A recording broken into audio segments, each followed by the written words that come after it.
And now for the supermoon. Have you seen it? Well, you will later on tonight. It means that our regular moon is going to appear bigger and brighter than normal as the moon hits the closest point to Earth, and it happens this weekend. These pictures show the moon's supermoon last night that was seen around the world. NASA says the next supermoons will come in August and September, and man, oh man, does that make for a beautiful sight at night. I like it. Yeah. Beautiful.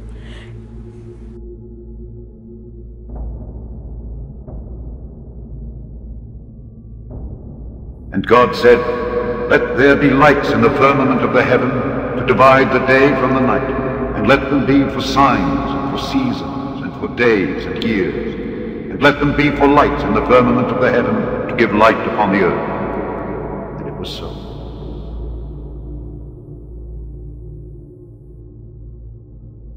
The Israelis say the terror group Hamas has now racked up some 600 rocket attacks in recent days. This while we are getting new video of Palestinian protesters raining Molotov cocktails down on Israeli defense forces, now apparently just awaiting the word to rush into Gaza, tens of thousands strong.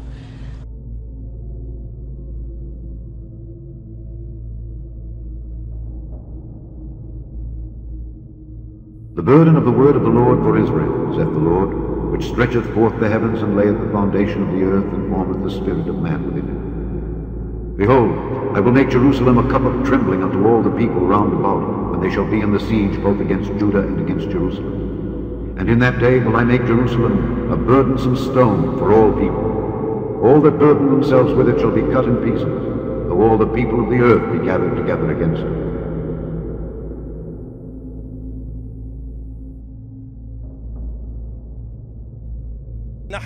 We affirm that there will be no appeasement with the Israeli occupant who started the war and the aggression. They will pay the price of this war and this aggression with fear, killing, and the destruction brought by rockets of Al-Qassam brigades.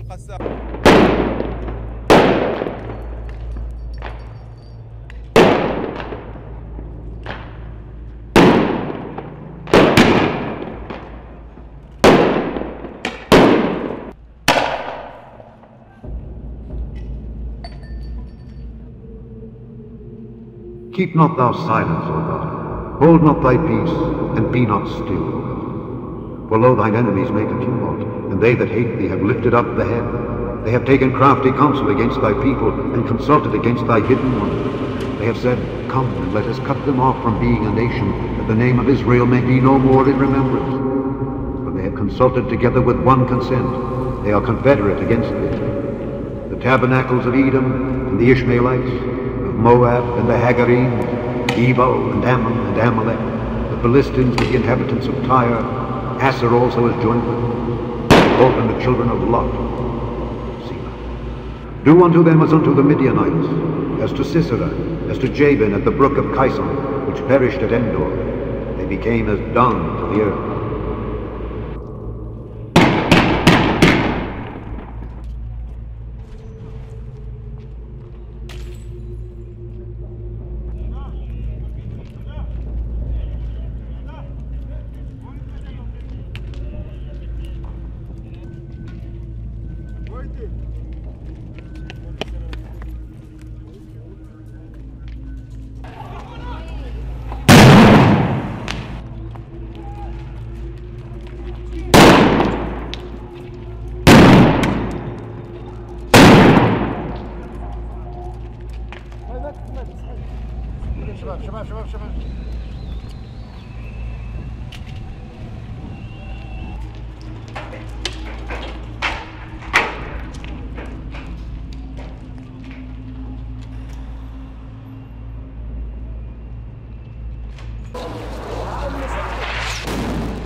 Seek ye the Lord, O ye meek of the earth, which have wrought his judgment.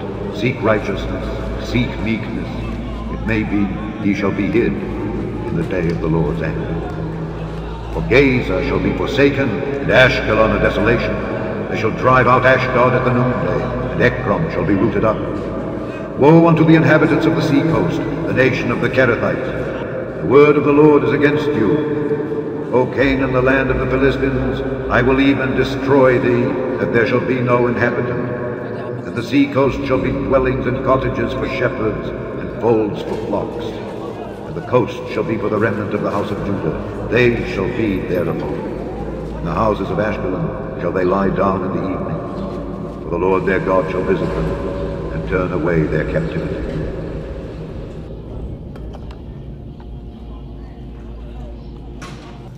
صاحب المسجد محرقة.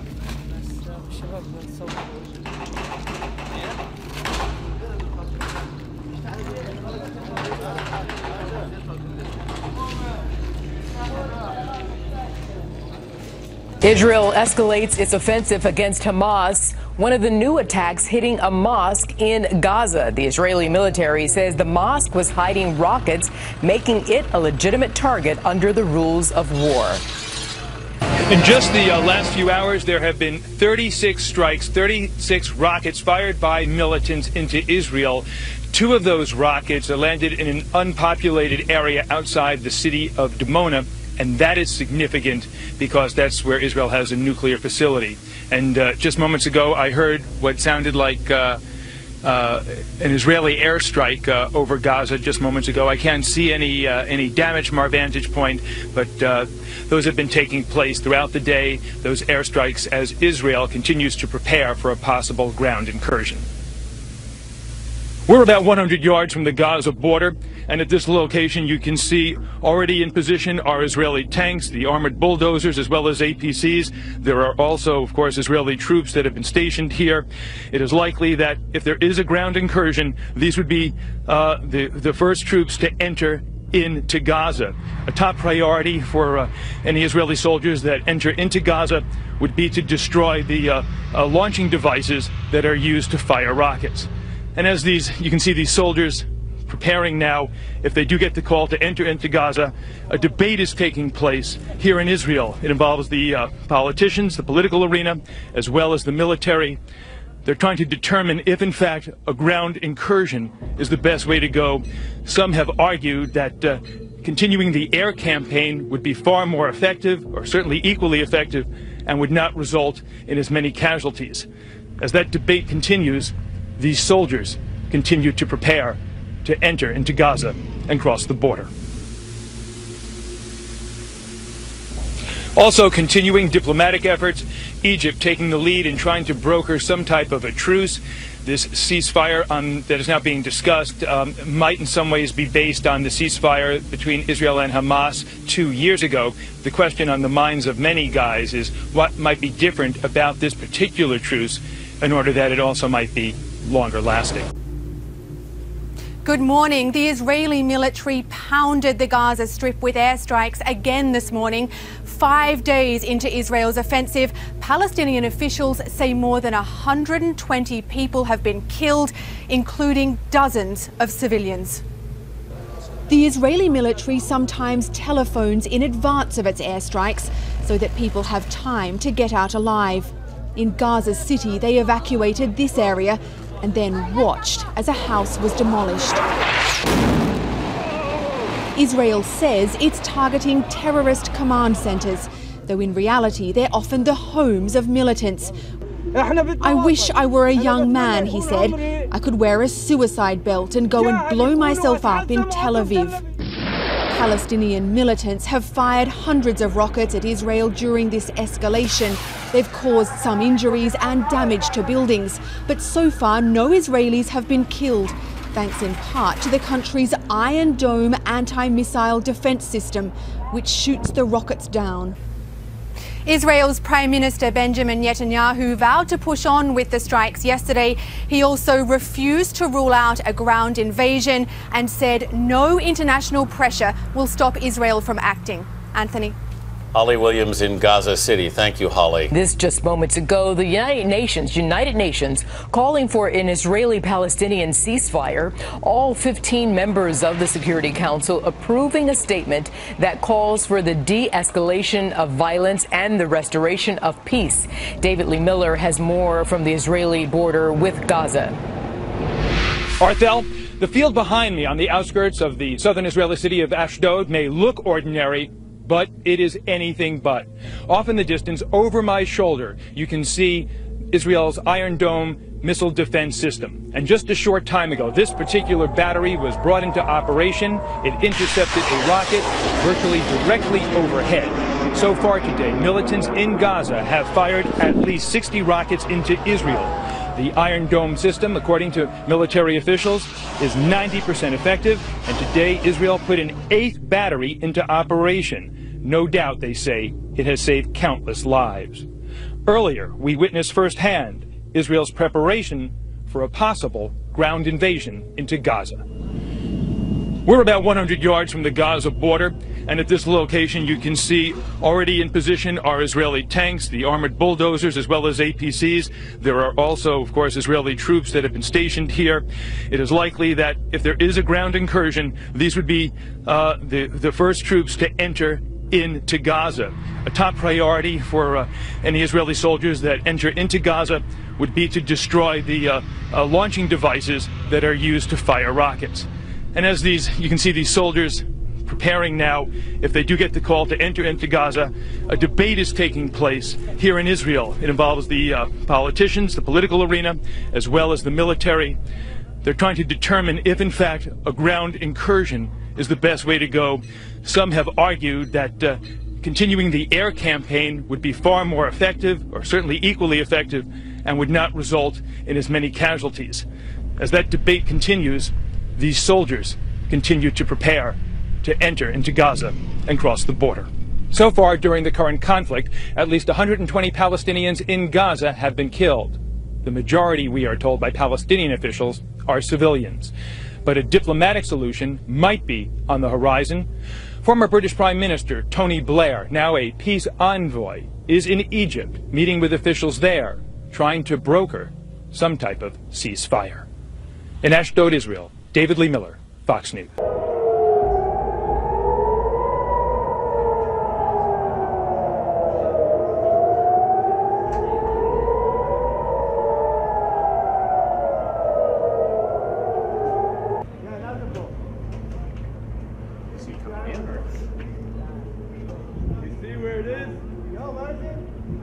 Straight ahead. In terms of the barrage of rockets, we're getting reports that there was a barrage fired at Tel Aviv and the surrounding area there. And I can tell you this, within the past 15-20 minutes, we've seen rockets fired from the vicinity of our location here, heading north towards, fired obviously at Israel. And within the last couple minutes, there were 2 heavy airstrikes, probably just a couple hundred yards from our location. They hit with such an impact and such force that the building we're in shook heavily. Most likely, they were Hamas targets, possibly where those rockets were launched, but I don't know that for sure. That has not been confirmed. But after the impact, we heard screaming, saw some black smoke, heard screaming, presumably the wounded and possibly dead being pulled out of there.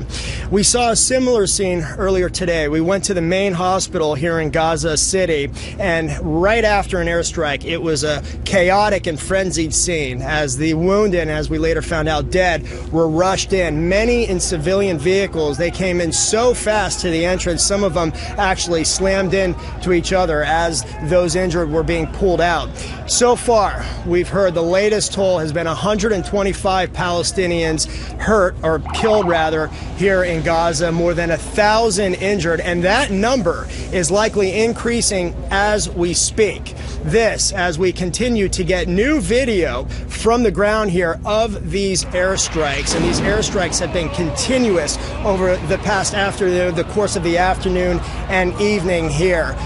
Rocket fire also being launched, and then the Israeli Air Force countering with the airstrikes. We've also heard what sounds like cannon fire, heavy artillery from off the coast being fired at targets here in Gaza City. And Eric, judging by the last couple hours, at least the time that we've been here, and certainly since all this began on Monday, this is likely expected to continue. And needless to say, it's most likely going to be a long night ahead as I'm hearing yet another jet fighter come roaring into the area. Eric? All right, John, we can hear that. Just listen just for a second. Those are Israeli warplanes, you think? Yeah, fighters. They've been circling, those airstrikes that we heard. They got very close. They came roaring in, and then you hear the missile actually, come firing into the area, impact, explosion, the force shaking the building, and then you hear the screaming in the distance. And again, these two airstrikes have been very, very close to our location. And the sound of these fighters has been a constant sound, the growl, the roar of the engines, and also, Eric, the humming that we're hearing right now of drones overhead. You can hear the warplanes and you can hear the drones. John Huddy, live on the ground. Very vivid report. Thank you, John, so much. All that mounting international pressure to end violence having no effect on the ground. At this point, Israeli leaders vowing to continue the Gaza offensive. Hamas not backing down either, raining down more rockets on Israel. Our Middle East correspondent Paula Sleer has more from Tel Aviv. The situation here in Israel is extremely tense. Barrages of rockets continue to be fired at the country from Gaza. There was one incident when a gas station in the city of Ashdod was hit, and one person has been seriously injured. In fact, that is the most serious incident so far. 90% of the rockets that are coming from Gaza are intercepted by the Iron Dome anti-missile defense system. On Friday night, 3 missiles were intercepted over the skies of Tel Aviv, and I was at an open field when this happened, and it's almost surreal. People rushed out of their cars, and there's almost a few seconds before they can get to the ground or hide behind some kind of building.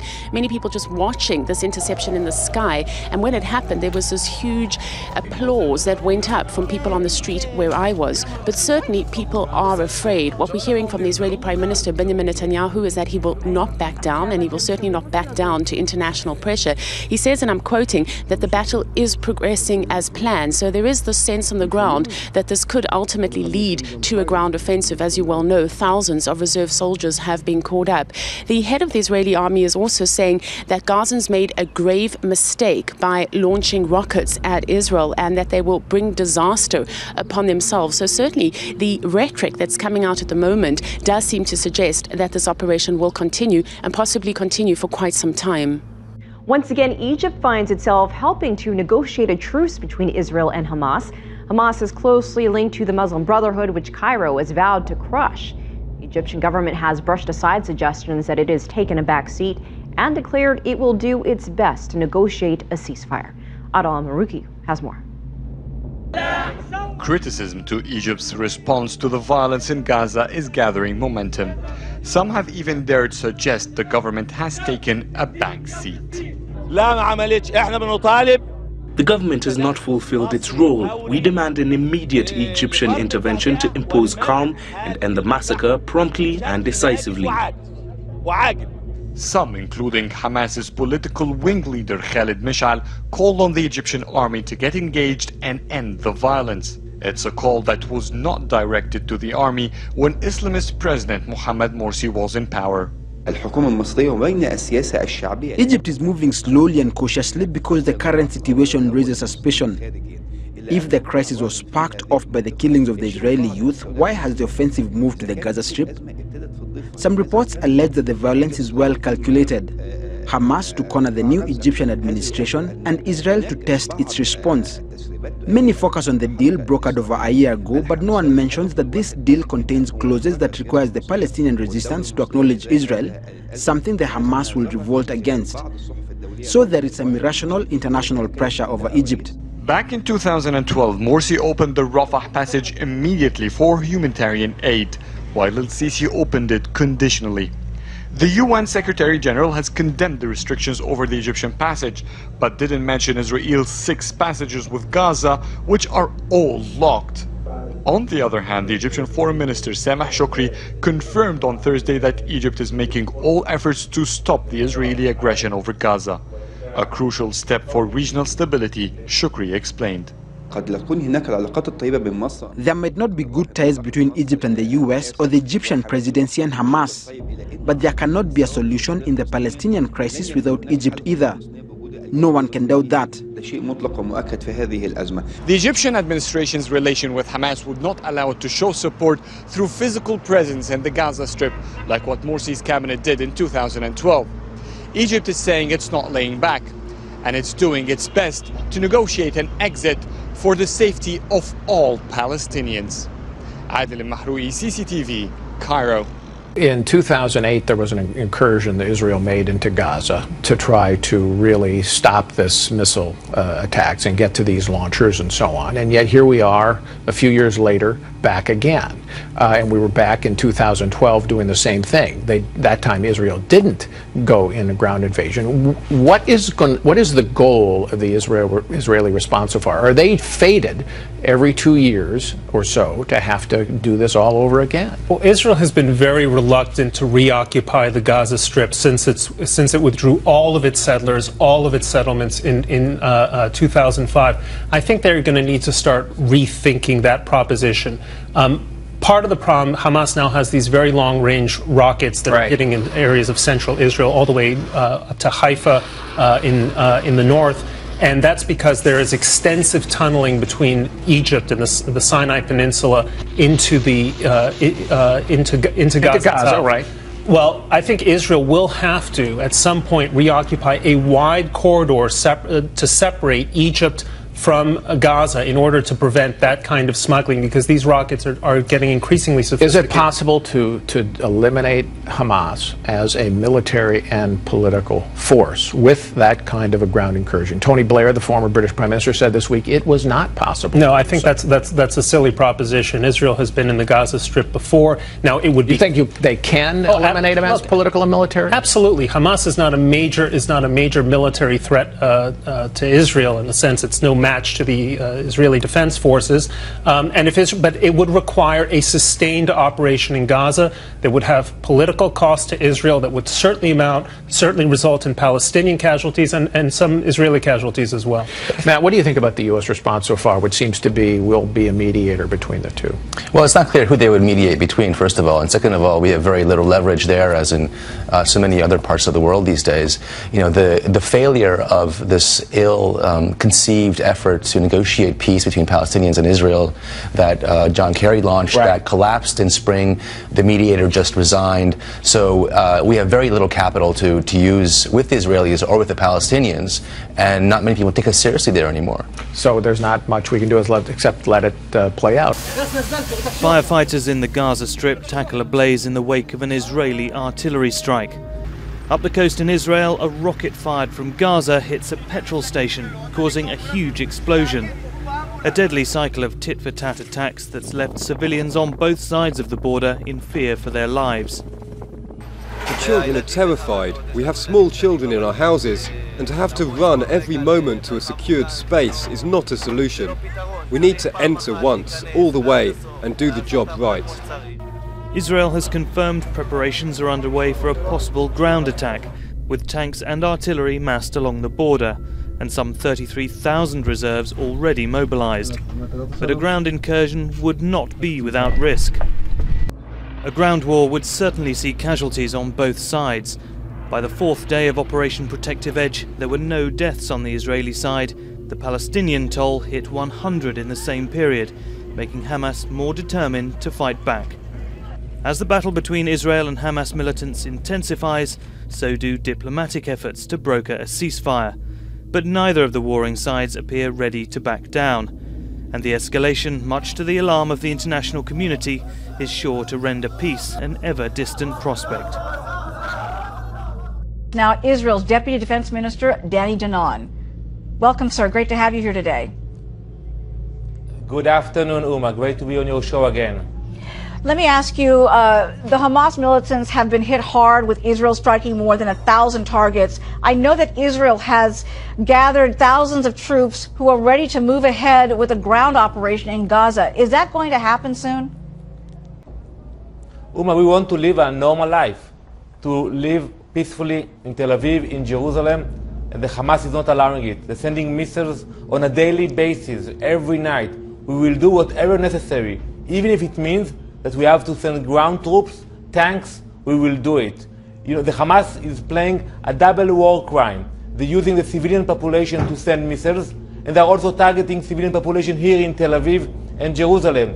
Our troops are ready, and I think it's only about a matter of time until we will decide to move forward in order to bring tranquility and peace to the region. Unfortunately, with the Hamas, the only language they understand is the language of tanks and Air Force.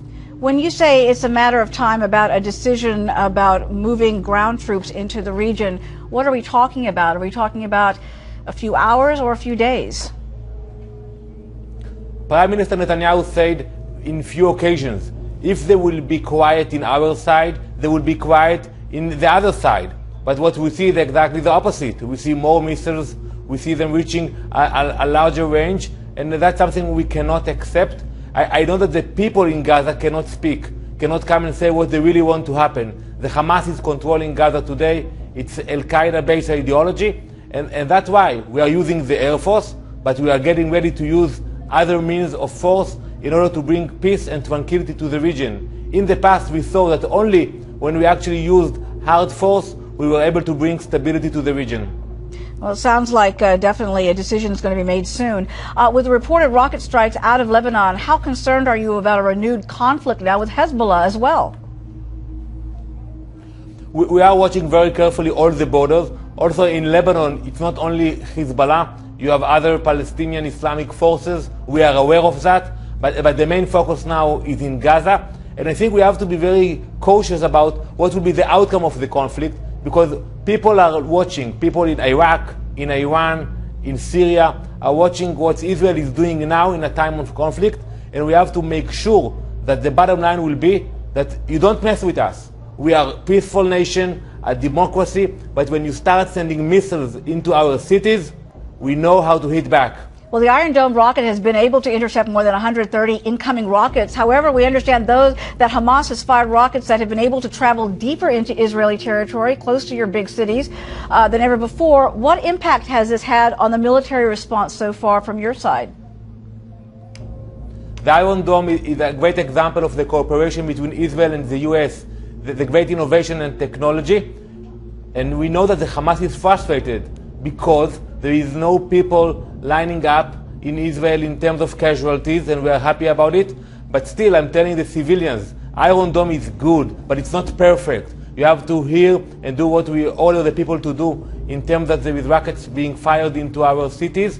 But I think the Hamas knows today that the people in Israel are very strong. They are willing to pay the price. Personally, I can tell you with my daughters that they are willing to sleep in the shelter every night, but they know it is for a good cause, that in the future they can sleep soundly. All right, let me ask you this really quickly. We're running out of time, unfortunately. But President Obama has offered to broker a ceasefire. Is there any hope that we could see a ceasefire anytime soon?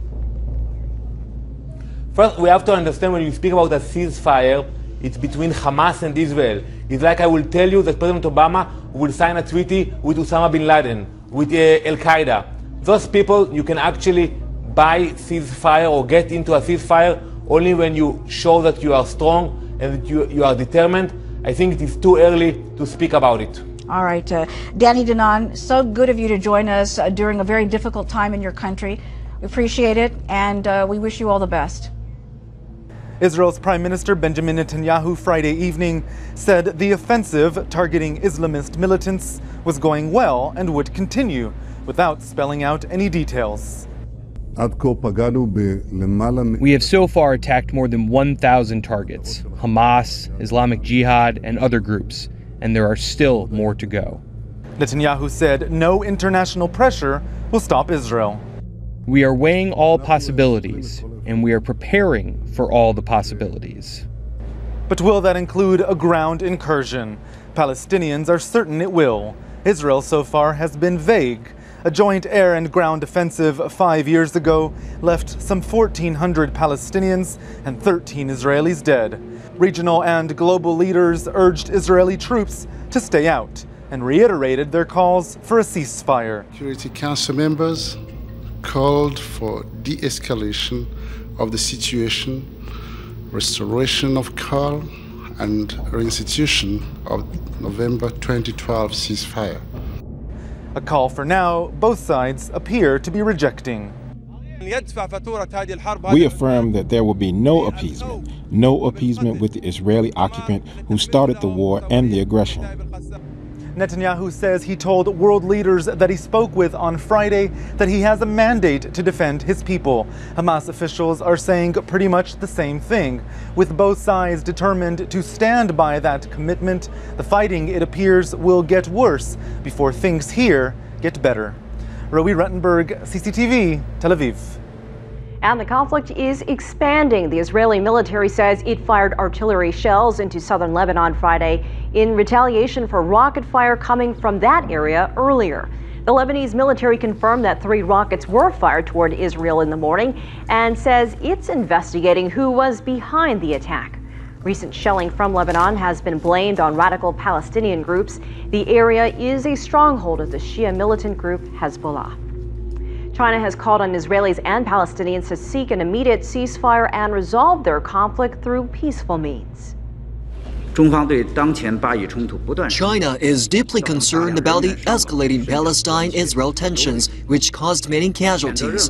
We denounced any attack against civilians. The latest Israel-Palestine conflict shows military forces cannot resolve the issues, but create more feud and hatred and drift away peace. The Israel-Palestine conflict can only be solved through peaceful means. China is willing to work with the international community to play a positive and constructive role in pushing forward the Israel-Palestine peace process.